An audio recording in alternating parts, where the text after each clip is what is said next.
사립탐정이라면서요. 그런데 저는 30년이 걸려요. 너무나 창피하고 미안하단다. 용서해다오. 30년간 단 하루도 아들을 잊지 못한 아버지가 있습니다. 경기장에서 유괴당한 100일 아기 준서를 찾기 위해 탐정이 된 강민호. 100명이 넘는 아이를 가족에게 돌려주면서도 정작 자기 아들은 찾지 못했죠. DNA 매칭으로 극적 제외하지만 아들의 차가운 거절. 당신은 그냥 지나가는 사람일 뿐이에요. 30년의 기다림은 헛된 걸까요? 사연 곧 시작합니다. 시작 전에 제게 힘을 줄 수 있는 무료 버튼 구독과 좋아요 부탁드려요. 이 사연을 어느 지역에서 듣고 계신가요? 지역 이름이나 장소를 댓글로 남겨주시면 저 또한 즐거운 마음으로 인사드릴게요. 저는 그날을 평생 잊을 수가 없습니다. 1992년 4월 12일 일요일 오후였어요. 25살의 제가 프로축구 선수로 데뷔한 지 2달째 되던 날이었죠.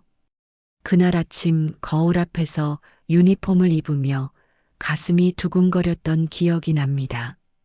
빨간색과 흰색이 섞인 우리 팀 유니폼, 등번호 17번이었어요.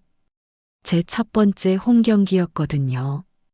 더 설레었던 건 아내 은영이와 생후 100일 된 아들 준서가 처음으로 경기장에 온다는 사실이었습니다. 은영이는 처음엔 반대했어요. 아기가 너무 어리다고, 사람이 많은 곳은 위험하다고 말이죠. 하지만 전 매달렸습니다.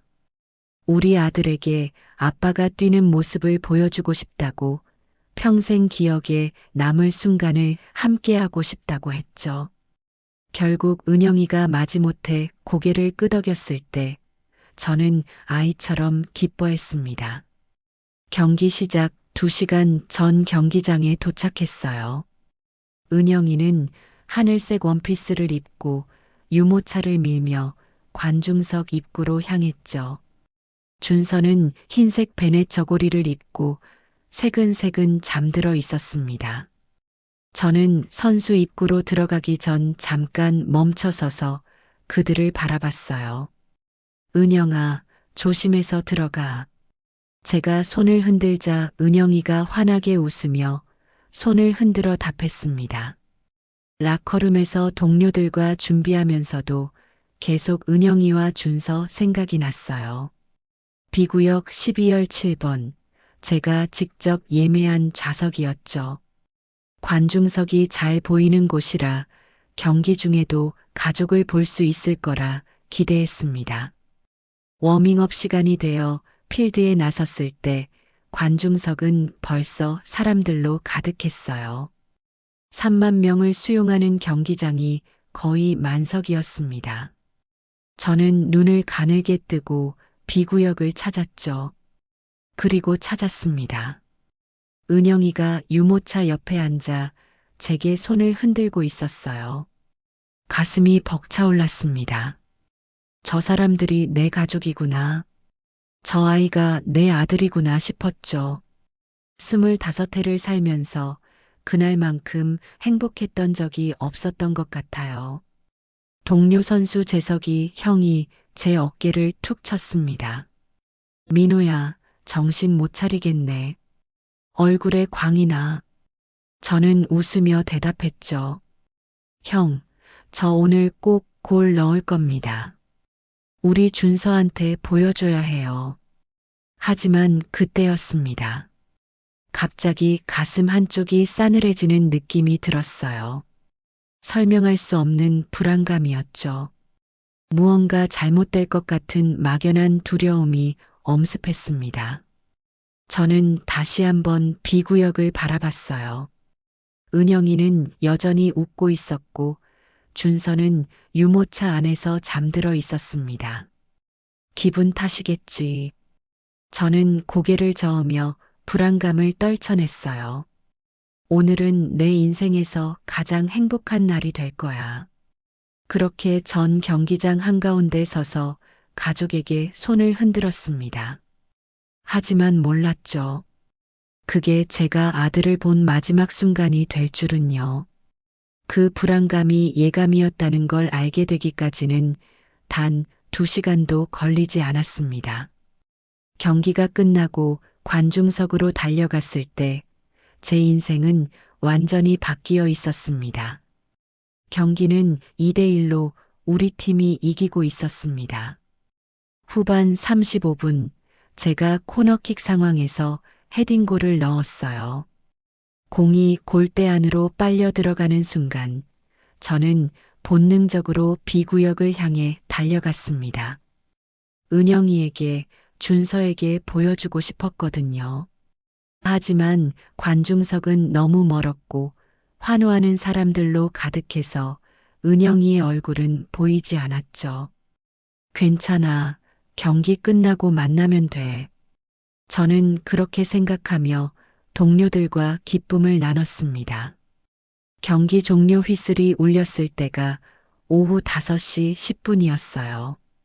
동료들과 간단히 인사를 나눈 뒤 저는 샤워도 하지 않고 유니폼 차림 그대로 관중석으로 뛰어갔습니다.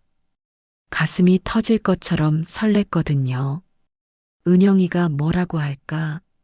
준서는 아빠가 골 넣는 거 봤을까 하는 생각뿐이었어요. B구역으로 올라가는 계단을 2계단씩 뛰어 올랐습니다. 12열, 13열 숫자를 세며 올라갔죠.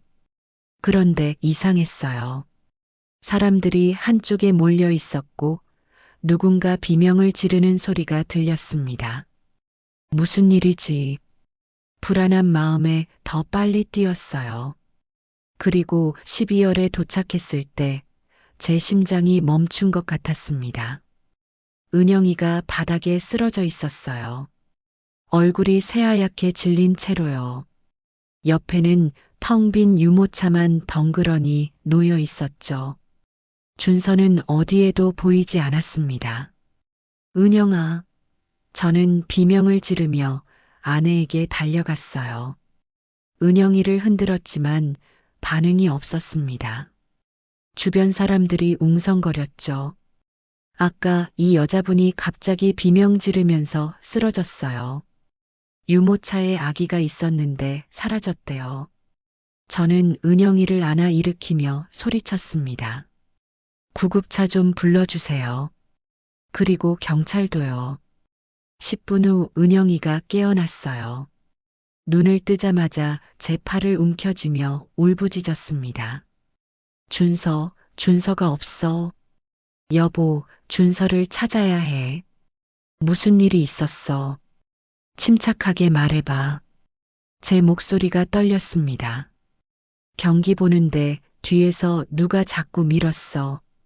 사람이 너무 많아서 정신이 없었고, 그래서 정말 잠깐만 준서한테서 눈을 뗐는데 고개를 돌렸을 때 유모차가 없어진 거야. 은영이는 말을 잇지 못하고 흐느꼈습니다. 경찰이 도착했고 경기장 전체에 비상이 걸렸어요. 모든 출입구가 봉쇄됐고 CCTV 확인 작업이 시작됐죠. 저는 미친 사람처럼 경기장 구석구석을 뛰어다니며 준서를 찾았습니다. 준서야, 우리 아들 준서 어디 있어? 하지만 준서는 어디에도 없었어요. 3시간을 찾아 헤맸지만 아무런 단서도 없었습니다. 밤 10시쯤 경찰이 저희를 경비실로 불렀습니다. CCTV 영상을 보여주겠다고 했죠. 흐릿한 화면 속에서 후반전이 시작될 무렵 B구역 근처에서 검은색 후드를 입은 누군가가 유모차를 밀고 가는 모습이 잡혔어요. 얼굴은 모자와 마스크로 가려져 있었고 책으로 봐서는 남자인지 여자인지도 알 수 없었습니다. 출구 쪽 CCTV에도 비슷한 시각에 유모차를 탄 아기를 안고 나가는 사람이 찍혔어요. 하지만 그것도 뒷모습뿐이었죠. 주차장으로 들어간 뒤로는 흔적이 끊겼습니다. 경찰관이 조심스럽게 말했어요. 계획적인 범행으로 보입니다. CCTV 사각지대를 정확히 알고 있었던 것 같습니다. 저는 그 말을 듣는 순간 무릎이 꺾였습니다. 계획적이라니. 누군가 의도적으로 우리 아들을 데려갔다는 건가요? 은영이는 제 옆에서 소리 없이 울고 있었어요. 저는 아내를 꼭 껴안았지만 제 몸도 부들부들 떨리고 있었습니다. 그날 밤을 어떻게 보냈는지 기억나지 않아요. 집으로 돌아왔을 때 준서의 빈 요람을 보고 저는 처음으로 무너졌습니다. 바닥에 주저앉아 아이처럼 울었죠. 다음 날부터 본격적인 수사가 시작됐지만 단서는 나오지 않았어요. 일주일이 지나고 한 달이 지났습니다. 준서는 마치 연기처럼 사라져버린 것 같았어요. 저의 축구 선수 생활은 그렇게 끝났습니다. 더 이상 공을 찰 수가 없었거든요. 석 달 후 저는 은퇴를 선언했죠. 은영이와의 관계도 조금씩 금이 가기 시작했습니다. 서로를 바라볼 때마다 그날의 죄책감과 고통이 떠올랐으니까요. 저희의 행복했던 시간은 단 2시간 만에 산산조각 났고 그 상처는 저희를 천천히 갈라놓고 있었습니다.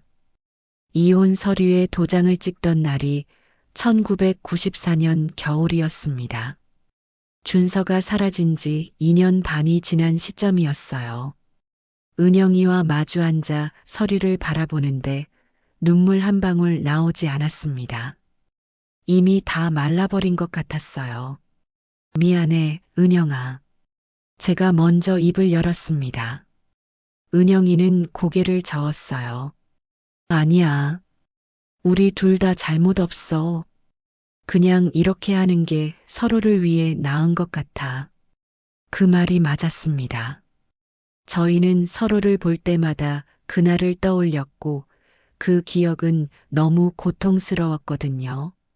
사랑하기 때문에 헤어지는 거라는 말이 정말 있구나 싶었죠.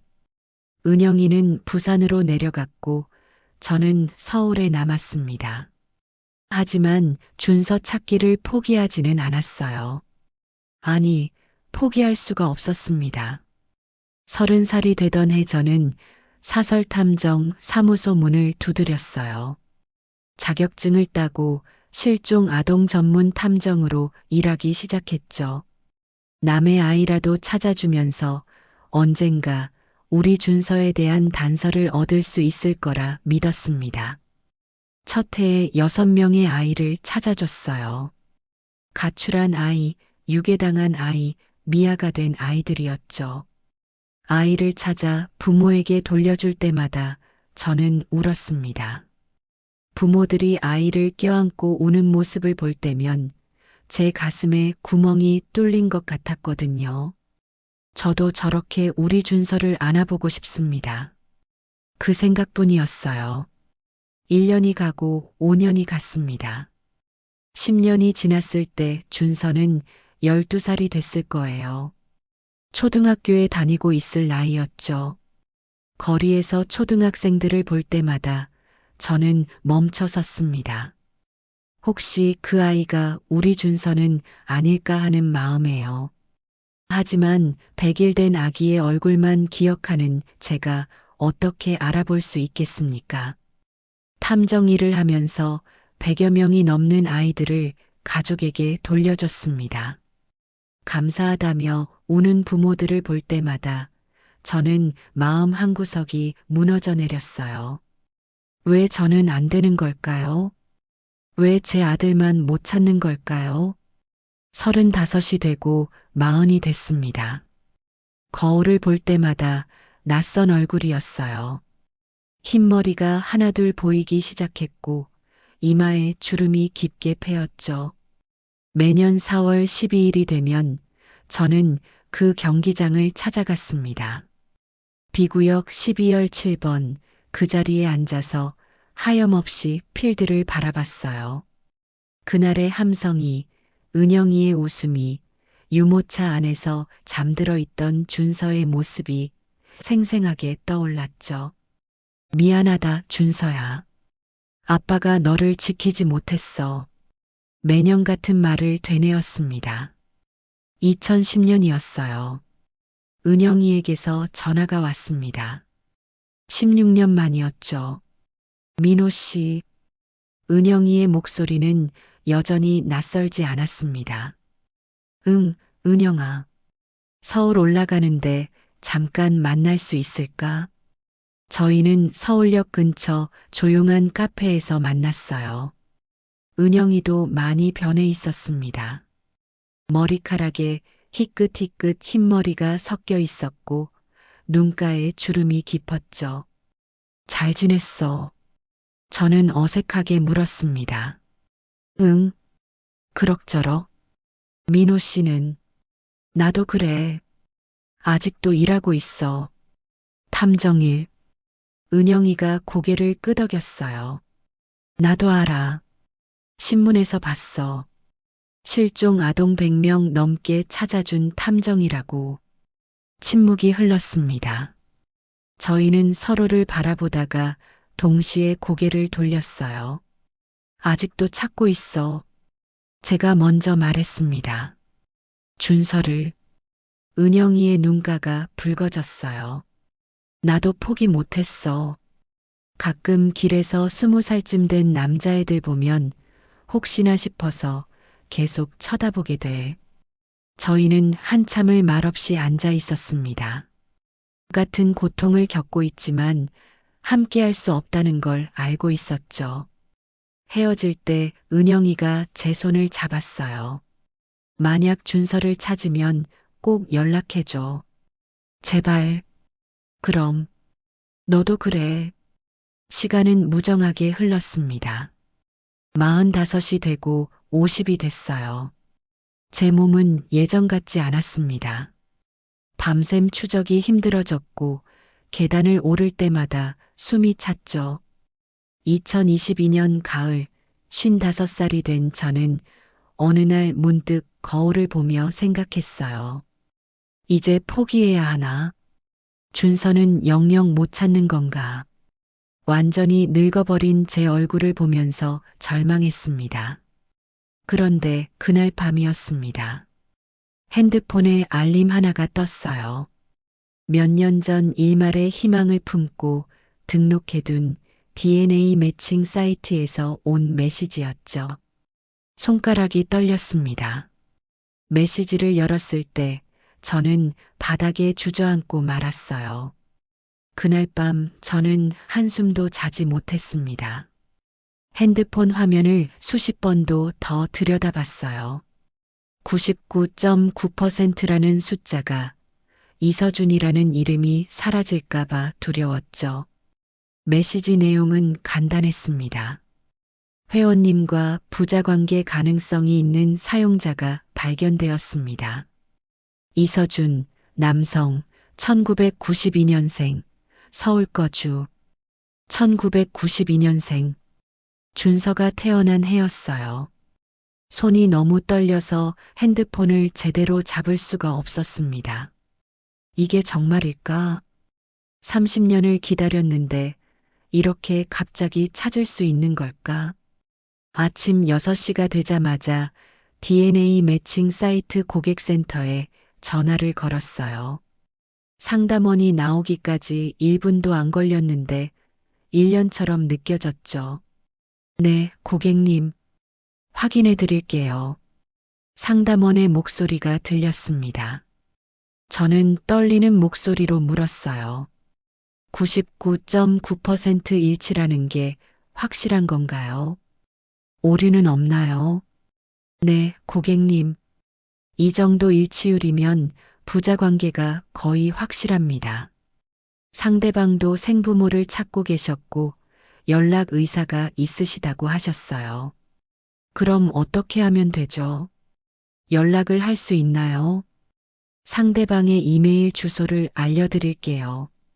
직접 연락하시면 됩니다. 메모장에 이메일 주소를 받아 적으면서도 믿기지가 않았습니다. 정말 우리 준서일까? 30년 동안 찾아 헤맨 내 아들을 이렇게 만날 수 있는 걸까? 이메일을 쓰는데 3시간이 걸렸어요. 무슨 말을 해야 할지 몰랐거든요. 지우고 또 지웠습니다. 결국 간단하게 썼죠. 안녕하세요. 저는 강민호입니다. DNA 매칭 사이트를 통해 연락드립니다. 혹시 시간 되시면 만나서 이야기 나눌 수 있을까요? 이메일을 보내고 나서 하루 종일 핸드폰만 들여다봤어요. 답장이 올까? 아니면 거절당할까? 가슴이 터질 것처럼 두근거렸습니다. 다음 날 오후 답장이 왔습니다. 안녕하세요. 이서준입니다. 저도 놀랐습니다. 만나서 이야기 나누고 싶습니다. 하지만 솔직히 말씀드리면 복잡한 감정이 듭니다. 천천히 진행했으면 좋겠습니다. 이번 주말 괜찮으실까요? 저는 그 메일을 읽으며 울었어요. 복잡한 감정이라는 말이 이해됐습니다. 그 아이도 혼란스러울 거예요. 30년을 다른 사람으로 살아왔는데 갑자기 생부가 나타났으니까요. 주말까지 사흘이 남았는데 1년처럼 길었습니다. 저는 은영이에게 전화를 걸었어요. 12년 만이었죠. 여보세요. 은영이의 목소리가 들렸습니다. 나야, 민호. 저는 떨리는 목소리로 말했습니다. 은영아, 준서를 찾은 것 같아. 전화기 너머로 은영이가 숨막히는 소리가 들렸어요. 뭐라고? 정말 DNA 매칭 사이트에서 연락이 왔어. 99.9% 일치래. 이번 주말에 만나기로 했고, 은영이는 한참을 말을 잇지 못했습니다. 그러다 조심스럽게 물었어요. 나도 같이 가도 될까? 아직은 아닌 것 같아. 일단 내가 먼저 만나볼게. 확실해지면 바로 연락할게. 알았어. 민호 씨, 꼭 우리 준서였으면 좋겠다. 토요일 오후 3시 홍대 입구 한 카페에서 만나기로 했습니다. 저는 1시간 전에 도착해서 자리에 앉아 있었어요.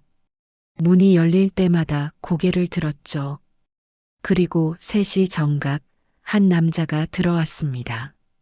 키가 180cm쯤 되는 마른 체구의 남자였어요.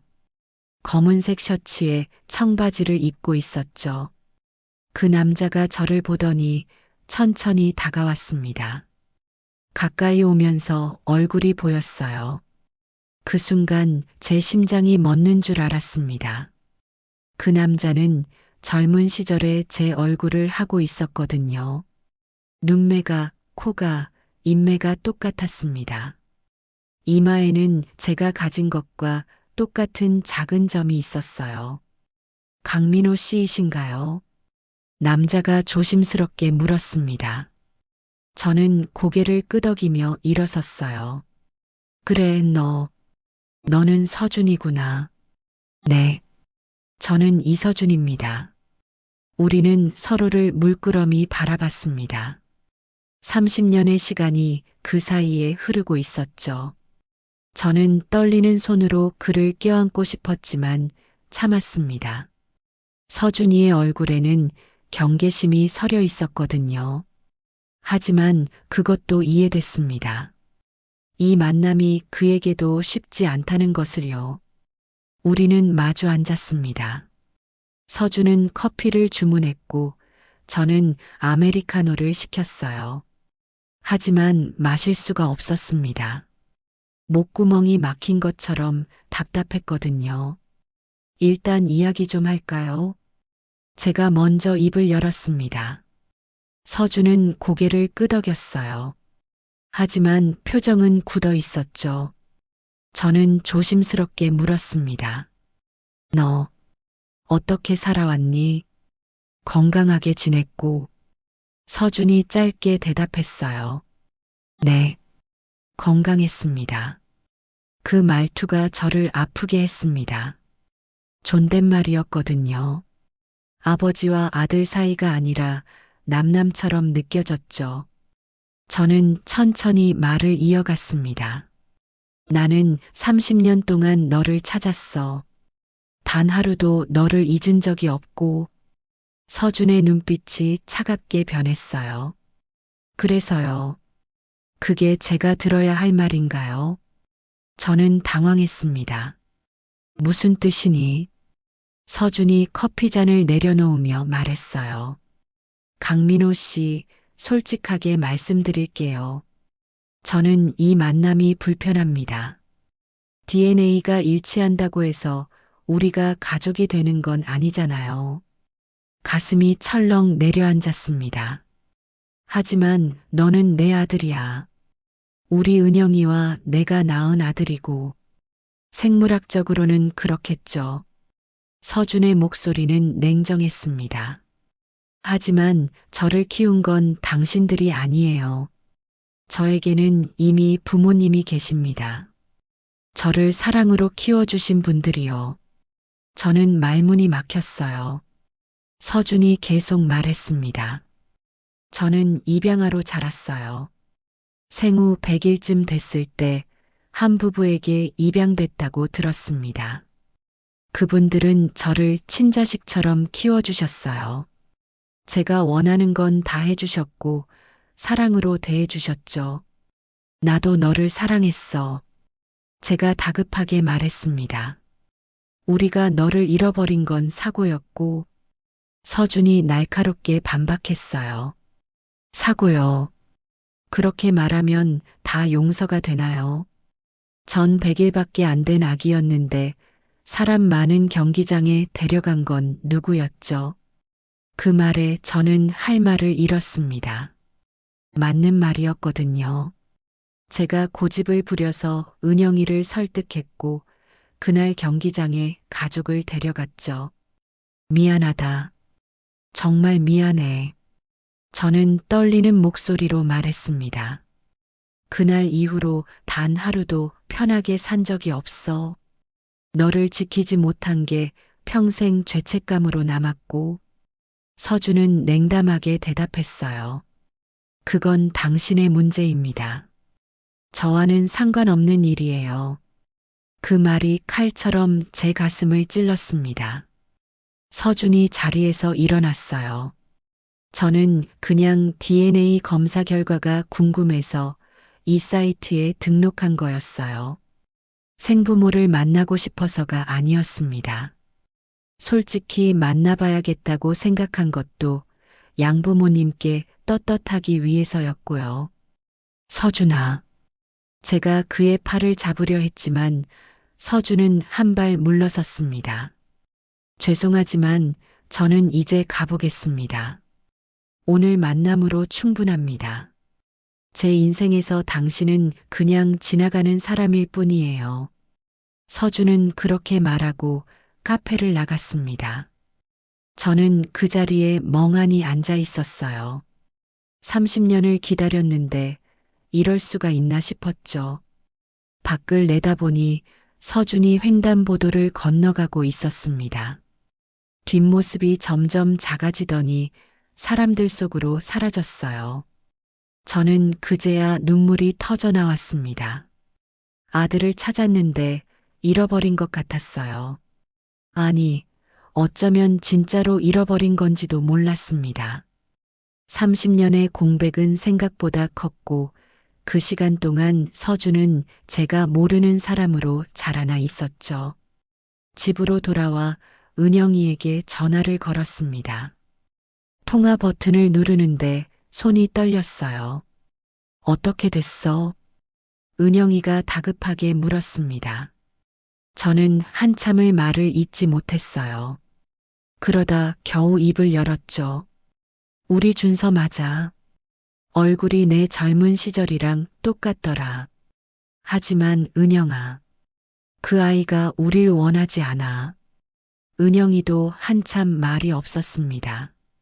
전화기 너머로 흐느끼는 소리만 들렸어요. 그날 밤 저는 침대에 누워 천장을 바라봤습니다. 30년을 기다렸는데 이렇게 끝나는 건가? 아들을 찾았는데 아들이 아닌 건가? 하지만 포기할 수는 없었습니다. 어떻게든 서준의 마음을 돌려야 했어요. 그게 제게 남은 마지막 희망이었으니까요. 카페를 나온 저는 한참을 거리를 헤맸습니다. 가슴이 답답했거든요. 왜 이렇게 마음이 불편한 건지 이해할 수 없었어요. 저는 이서준입니다. 30살 건축 설계사로 일하고 있죠. 평범하고 행복한 삶을 살아왔어요. 부모님은 저를 사랑으로 키워주셨고, 전 그분들을 진심으로 부모님이라고 생각합니다. 입양하라는 사실을 안 건 2년 전이었어요. 우연히 집에서 서류를 발견했죠. 처음엔 충격이었지만 곧 받아들였습니다. 혈연이 아니어도 가족은 가족이니까요. DNA 사이트에 등록한 건 호기심 때문이었어요. 생물학적 부모가 누군지 궁금하기는 했습니다. 하지만 만나고 싶었던 건 아니었죠. 그런데 매칭이 되고 말았습니다. 집에 도착했을 때 부모님이 거실에 계셨어요. 아버지는 신문을 보고 계셨고 어머니는 뜨개질을 하고 계셨죠. 제가 늘 봐온 평온한 모습이었습니다. 다녀왔습니다. 제가 인사를 했어요. 왔니? 밥은 먹었어. 어머니가 웃으며 물으셨습니다. 네, 먹었어요. 거짓말이었어요. 아무것도 먹지 못했거든요. 방으로 들어가 침대에 누웠습니다. 강민호라는 사람의 얼굴이 자꾸 떠올랐어요. 그 사람의 눈빛에 담긴 절박함이, 떨리는 목소리가 귓가에 맴돌았죠. 저녁 식사 시간이 됐을 때 식탁에 앉았습니다. 어머니가 만든 된장찌개와 생선구이가 차려져 있었어요. 제가 좋아하는 음식들이었죠. 서준아, 요즘 무슨 고민 있니? 아버지가 조심스럽게 물으셨습니다. 아니요, 없어요. 거짓말이 입에서 나왔습니다.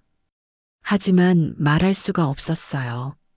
생부를 만났다고 어떻게 말하겠습니까?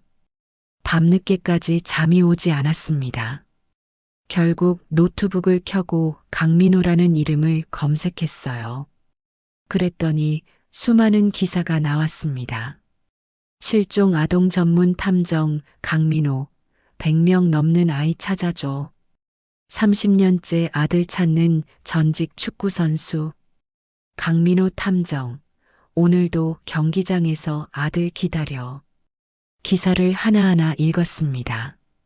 1992년 경기장에서 아들을 잃어버린 전직 축구선수.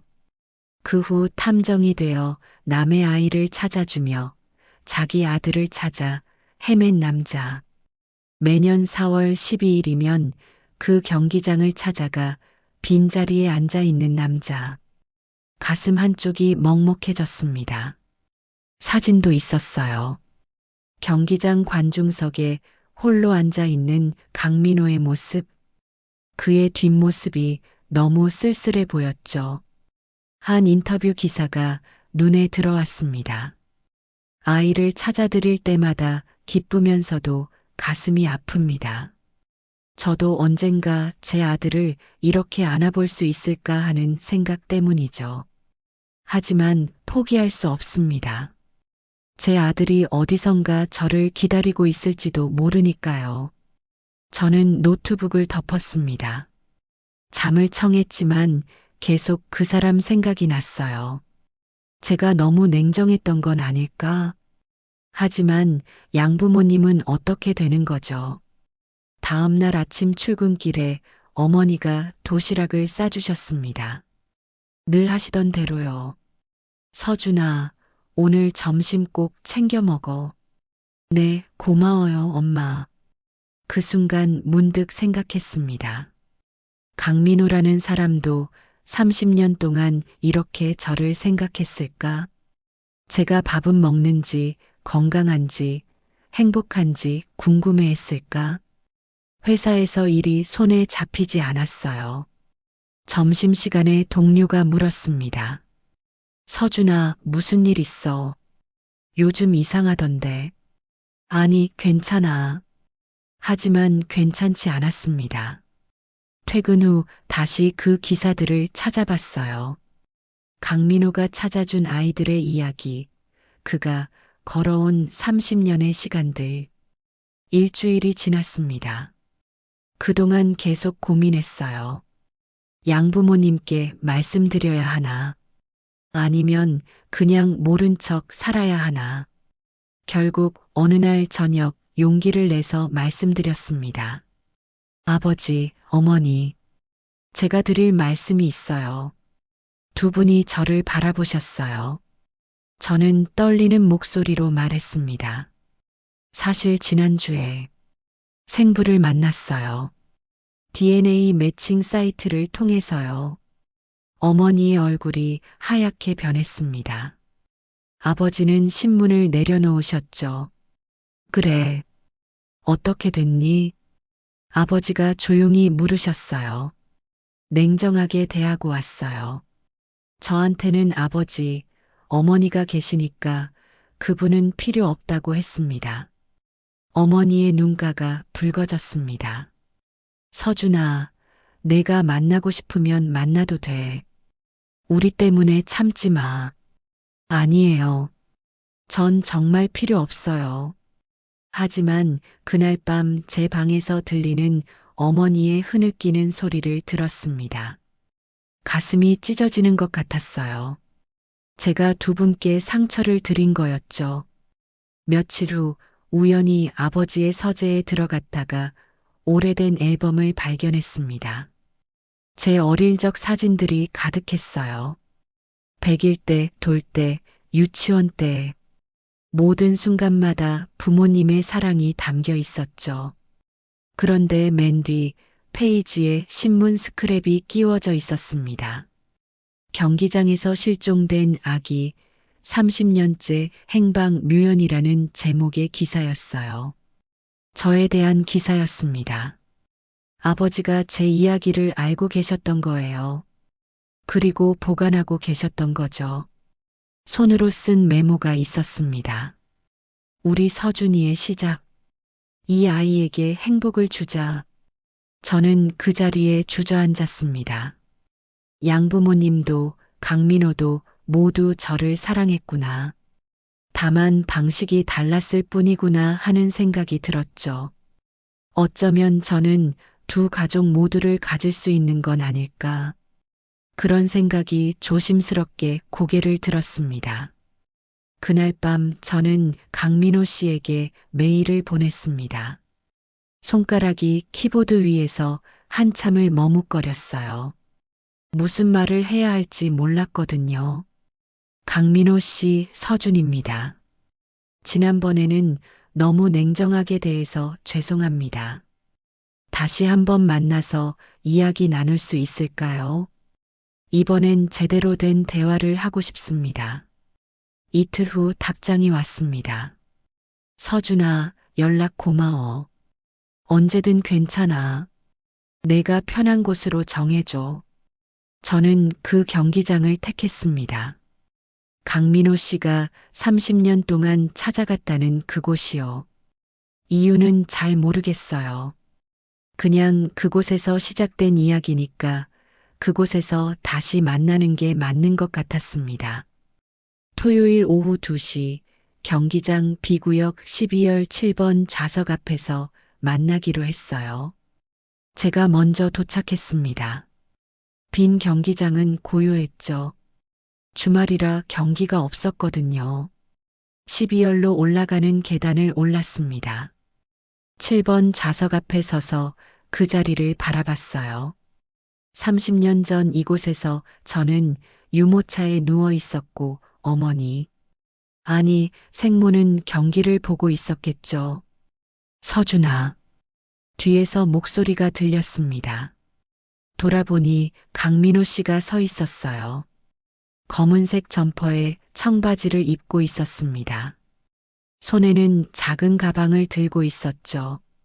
오셨군요. 제가 인사했습니다. 그래 왔어.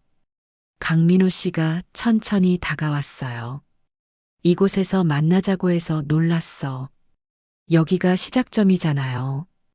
그래서요. 우리는 나란히 7번 좌석에 앉았습니다. 필드가 한눈에 보였어요. 바람이 불어와 관중석을 스쳐 지나갔죠. 한참 침묵이 흘렀습니다. 강민호 씨가 먼저 입을 열었어요. 서준아, 내가 다시 연락해줘서 고마워. 사실 포기했었거든. 너를 영영 잃은 줄 알았어. 지난번에는 제가 너무 심했습니다. 죄송해요. 아니야. 내 말이 다 맞았어. 강민호 씨가 고개를 저었습니다. 100일밖에 안 된 아기를 경기장에 데려온 건 내 잘못이었고 너를 지키지 못한 것도 내 책임이야. 그날 무슨 일이 있었는지 들려주실 수 있나요? 제가 조심스럽게 물었습니다. 강민호 씨는 한참을 망설이다가 입을 열었어요. 그날이 내 첫 홈경기였어. 너무 행복했지. 가족과 함께 그 순간을 나누고 싶었거든. 은영이, 내 엄마는 반대했는데 내가 고집을 부렸어. 강민호 씨의 목소리가 떨렸습니다. 후반 35분에 골을 넣었어. 너무 기뻐서 관중석을 봤는데 사람들이 너무 많아서 내 엄마 얼굴은 안 보이더라. 괜찮아, 경기 끝나면 보면 되지 생각했지. 저는 가만히 듣고 있었어요. 경기가 끝나고 관중석으로 뛰어갔어.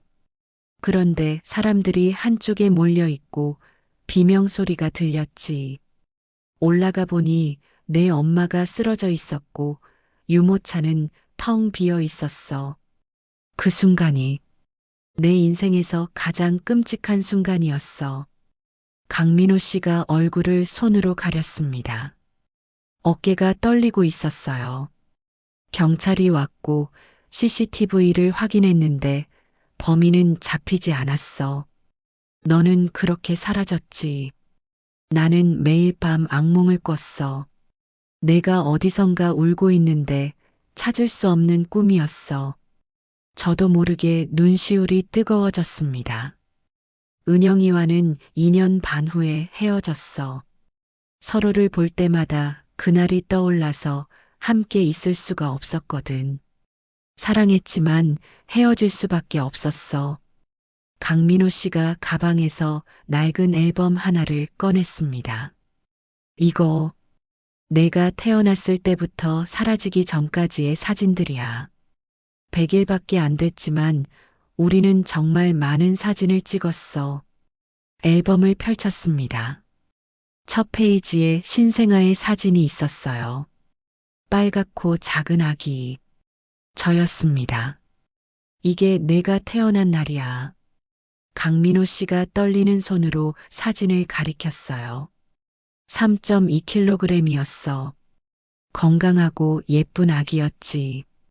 다음 페이지로 넘겼습니다. 젊은 부부가 아기를 안고 웃고 있었어요. 강민호 씨와 제 생모였죠. 그들의 얼굴에는 행복이 가득했습니다. 한 장 한 장 넘기면서 강민호 씨가 설명했어요. 목욕하는 모습, 우유 먹는 모습, 처음 웃은 날, 100일 사진. 3개월밖에 안 되는 시간이었지만 사진은 수십 장이었습니다. 마지막 페이지에는 경기장 입구에서 찍은 사진이 있었어요. 유모차를 밀고 있는 생모와 유니폼을 입은 강민호 씨. 그날 아침에 찍은 사진이었겠죠. 이게 마지막이야. 강민호 씨가 사진을 쓰다듬으며 말했어요. 그 후로는 내 사진이 한 장도 없어. 저는 앨범을 들여다봤습니다. 사진 속 아기가 제 자신이라는 게 실감 나지 않았어요. 하지만 그 아기를 바라보는 부모의 눈빛은 진짜였습니다. 사랑이 담긴 눈빛이었죠. 30년 동안 너를 찾았어. 강민호 씨가 필드를 바라보며 말했습니다. 탐정이 돼서 남의 아이들을 찾아줬지. 그러면서 언젠가 너도 찾을 수 있을 거라 믿었어. 매년 4월 12일이면 이 자리에 와서 앉았어. 미안하다고 말하고 싶어서. 저는 그제야 깨달았습니다. 이 사람도 피해자였다는 것을요. 저만큼이나 고통받았고 저만큼이나 상처받았다는 것을요. 저도 궁금했습니다. 제가 입을 열었어요. 제가 왜 버려졌는지, 부모가 왜 저를 찾지 않았는지. 하지만 이제 알겠어요. 버려진 게 아니었다는 것을요. 강민호 씨가 저를 바라봤습니다. 눈가에 눈물이 고여 있었어요. 천천히 알아가자. 제가 말했습니다. 30년을 잃었으니 시간이 필요할 것 같아요. 하지만 노력해보고 싶습니다. 강민호 씨가 고개를 끄덕였어요. 그래, 천천히. 서두르지 않을게. 우리는 한참을 나란히 앉아 있었습니다. 바람이 불어오고 해가 기울어가고 있었죠. 30년 만에 아버지와 아들이 같은 하늘 아래 앉아 있었습니다. 완벽하지는 않았지만 시작이었습니다. 그날 이후 저와 강민호 씨는 한 달에 한두 번씩 만났습니다. 처음엔 어색했지만 시간이 지나면서 조금씩 편해졌어요. 커피를 마시며 이런저런 이야기를 나눴습니다. 강민호 씨는 제 일상에 대해 물었어요. 어떤 일을 하는지, 무엇을 좋아하는지, 어떤 음악을 듣는지. 저도 그분의 삶에 대해 궁금해졌습니다. 어떻게 탐정이 됐는지, 그동안 어떤 사건들을 해결했는지 물어봤죠. 어느 날 강민호 씨가 조심스럽게 물었습니다. 서준아, 내 엄마, 은영이를 만나볼 생각은 없니? 저는 잠시 망설였어요. 솔직히 두려웠거든요. 한 사람도 받아들이기 힘든데 두 사람은 더 어려울 것 같았습니다. 아직은 준비가 안 된 것 같아요. 괜찮아. 내가 준비되면 그때 만나면 돼. 강민호 씨가 이해한다는 듯 고개를 끄덕였습니다. 4개월쯤 지났을 때 저는 여자친구 지혜에게 모든 것을 말했습니다. DNA 매칭으로 생부를 만났다는 것, 경기장에서 실종됐었다는 것, 지금 조금씩 관계를 회복하고 있다는 것까지요. 지혜는 제 손을 잡으며 말했어요. 서준아, 그거 알아. 너는 2배로 사랑받은 사람이야. 양부모님의 사랑도 있고 생부모님이 30년 동안 찾은 사랑도 있잖아. 그 말이 제 마음을 움직였습니다. 맞아요. 저는 버려진 게 아니었어요. 사고로 잃어버려진 거였고 두 가족 모두 저를 사랑했던 거죠. 1년이 지났습니다. 저는 지혜에게 청혼했고 그녀는 받아줬어요. 결혼 준비를 하면서 고민이 생겼습니다. 결혼식에 누구를 초대해야 하나? 양부모님만 모실까? 아니면 강민호 씨도 모실까? 어느 날 저녁 양부모님께 조심스럽게 여쭤봤습니다. 아버지, 어머니, 제 결혼식에 강민호 씨를 초대해도 될까요? 어머니가 제 손을 잡으셨어요. 눈가에 눈물이 맺혀 있었습니다. 서준아, 그분도 내 아버지시잖니. 당연히 모셔야지. 하지만 제가 걱정되는 건 아버지가 말씀을 끊으셨어요. 우리도 처음엔 두려웠어. 내가 우리를 떠날까봐. 하지만 이제 알겠구나. 사랑은 나눠지는 게 아니라 커지는 거더라. 내가 행복하면 우리도 행복하단다. 저는 두 분을 껴안았습니다. 세상에서 가장 넓은 마음을 가진 부모님이었어요. 결혼식 날이 밝았습니다. 2023년 여름, 햇살이 눈부신 날이었어요. 저는 양아버지와 팔짱을 끼고 입장했습니다. 하객석을 둘러보니 강민호 씨가 맨 뒷줄에 조용히 앉아 계셨어요. 그 옆에는 처음 보는 여자분이 계셨는데 아마 생모인 것 같았습니다. 식이 진행되고 제가 답사를 할 차례가 왔습니다. 준비한 원고를 꺼냈지만 갑자기 다른 말이 하고 싶어졌어요. 오늘 이 자리에는 특별한 분들이 계십니다. 저를 키워주신 부모님이 계시고요. 그리고 저는 잠시 말을 멈췄습니다. 강민호 씨를 바라봤어요. 그분의 눈가가 붉어져 있었습니다.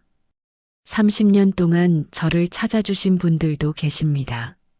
제가 태어나서 100일밖에 함께 못하셨지만 단 하루도 저를 잊지 않으셨던 분들이요.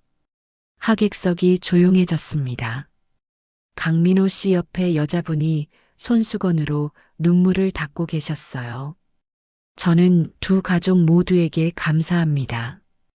키워주신 사랑도 찾아주신 사랑도 모두 소중합니다. 오늘부터 제 가족은 더 커졌습니다. 그리고 그게 행복합니다. 답사를 마치고 자리로 돌아왔습니다. 식이 끝나고 피로연이 시작됐을 때 강민호 씨가 조심스럽게 다가오셨어요. 옆에 계신 분이 은영 씨, 제 생모였습니다. 서준아, 축하한다. 강민호 씨가 떨리는 목소리로 말씀하셨어요. 고맙습니다. 와주셔서요. 은영 씨가 한 걸음 다가왔습니다. 제 얼굴을 한참 들여다보시더니 조심스럽게 손을 뻗으셨어요. 저는 그 손을 잡았습니다. 크게 잘 자라줘서 고마워. 은영 씨의 목소리는 울음 섞여 있었습니다. 행복하게 살아줘서 고마워. 아니에요. 제가 고개를 숙였습니다. 저를 놓지 않으셨잖아요. 30년 동안요. 그때 양부모님이 다가오셨습니다. 네 분이 마주 섰어요. 어색한 침묵이 흘렀죠. 그런데 양어머니가 먼저 손을 내미셨습니다. 서준이를 낳아주셔서 감사합니다. 덕분에 저희가 좋은 아들을 얻었어요. 은영 씨가 그 손을 잡으며 고개를 숙였습니다. 아니에요. 키워주셔서 감사합니다. 제가 못해준 사랑을 대신해 주셔서요. 네 분은 그렇게 서로를 향해 고개 숙이며 감사를 전했습니다. 저는 그 모습을 보며 울컥했어요. 이게 진짜 가족이구나 싶었습니다. 혈연이 아니어도 시간이 없어도 사랑이 있으면 가족이 될 수 있다는 것을요. 피로연이 끝나갈 무렵 강민호 씨가 제게 작은 상자를 건네셨습니다. 이거 내가 사라진 날 내가 차고 있던 시계야. 골을 넣은 그 순간의 시간에 멈춰 있어. 오후 4시 42분. 이제 이 시계를 너한테 주고 싶구나. 저는 상자를 열었습니다. 낡은 손목 시계가 들어 있었어요. 정말로 오후 4시 42분에 멈춰 있었습니다. 천천히 가자. 강민호 씨가 제 어깨를 토닥이며 말씀하셨어요. 이제 우린 시간이 많으니까. 네. 천천히요. 저는 웃으며 대답했습니다. 신혼여행에서 돌아온 후 저는 두 집을 오갔습니다. 일요일엔 양부모님 댁에서 식사하고 한 달에 한 번은 강민호 씨와 은영 씨를 만났어요. 완벽하지는 않았지만 괜찮았습니다. 서툴렀지만 진심이었으니까요. 30년이라는 시간을 잃었지만 이제 남은 시간을 함께할 수 있다면 그것으로 충분합니다. 사랑은 시간으로 재는 게 아니라 마음으로 재는 거니까요. 저는 그렇게 배웠습니다. 늦었지만 시작할 수 있다는 것을, 상처는 아물 수 있다는 것을, 그리고 가족은 여러 형태가 될 수 있다는 것을요.